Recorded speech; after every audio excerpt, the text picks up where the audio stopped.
أشهد أن لا إله إلا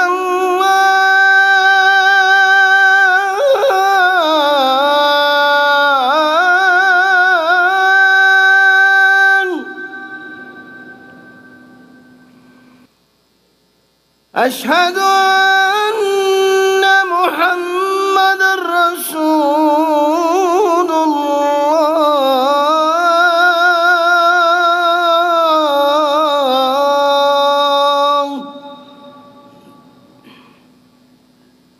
بسم الله الرحمن الرحيم. الحمد لله والصلاة والسلام على رسول الله وعلى آله وأصحابه ومن والاه وبعد.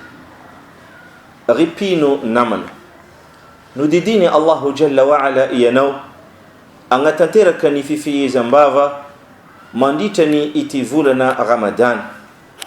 Fifehezana mbava izay mamafa ny fahotagnanao izay efa lasa araka nambarany mpaminany Muhammadun sallallahu alayhi wa sallama, man sama Ramadan imanan wa ihtisaba ghufira lahu ma taqaddama min dhanbi.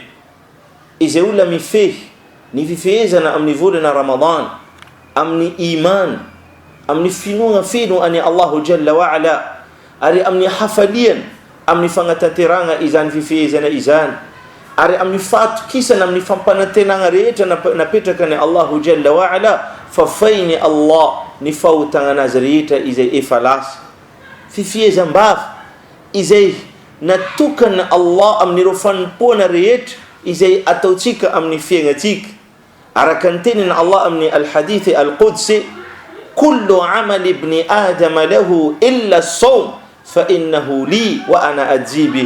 Nambarani Allah ni asan taranaka ni Adam rehetra dia nanazy avokoa afa-tsy ny fifehezana, izo nambarana Allah nanakay ary zaho no magnefa azy. Izany fampanantenana lehibe amin'ny fagnefagnanao tsy misy fetrany ry mpanompony Allah no napetraka ni Allah amin'ny fifehezam-bava izay ataonao amin'ny ity volana Ramadan ity.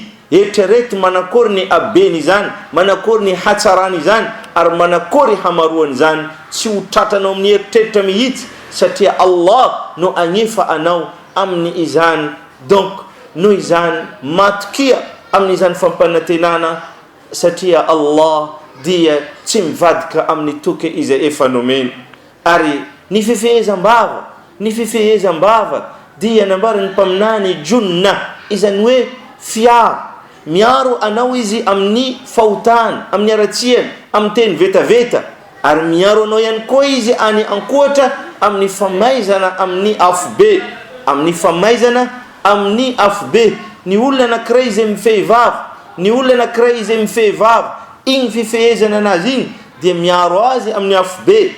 Amin'ny tatitra hafa mpaminany sallallahu alaihi wasallam, izy mivola fa ny fifehezana dia mitsangana ho panelanelana amin'ny mpanompony Allahu Jalla wa Ala anankiray amin'ny andron'ny qiyama. Ary ny mpifehy vava izay manambela ny sakafo sy ny zava-pisotrony izay mivoaka amin'ny alalan'izany avy ao anatin'ny vatany ny fofona, iny fofona iny izay hita fa ratsy fa izy teraka tamin'ny asa tsara fanompoana, dia nambarany mpaminany sallallahu alayhi wa sallam, atyabu inda Allah min rih al-misk, tsara mihoatrany ranomanitra miska eo anatrehan'ny tompo Allahu Jalla wa Ala. Ary ny mpifehy vava dia miandry azy ny varavarany paradisa antsoina hoe ar-rayyan.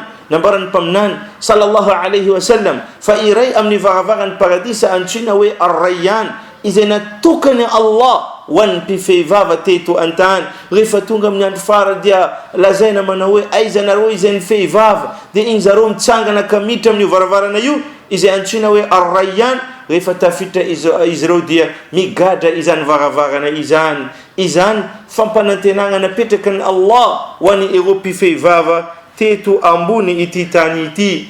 Ary ny mpifehy vava manana andro roa lehibe ifaliany, araka nambarany mpaminany sallallahu alayhi wa sallam, amin'ny fotoagna izy ireo mamaha amin'ny andro na Eid, falifaly izy ireo fa amin'ny fahavitanany fanompoana ny Allahu Jalla wa Ala, ary ofaly ihany koa izy ireo rehefa miona amin'ny tompony izy ireo Allah andray ny valisoa ani izany fifehezana izany.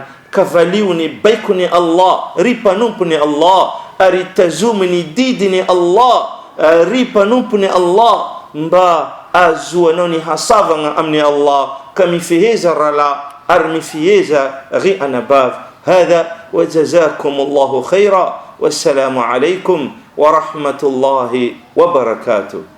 اللهم إنا نحمدك ونستعينك ونستهديك ونستغفرك ونتوب إليك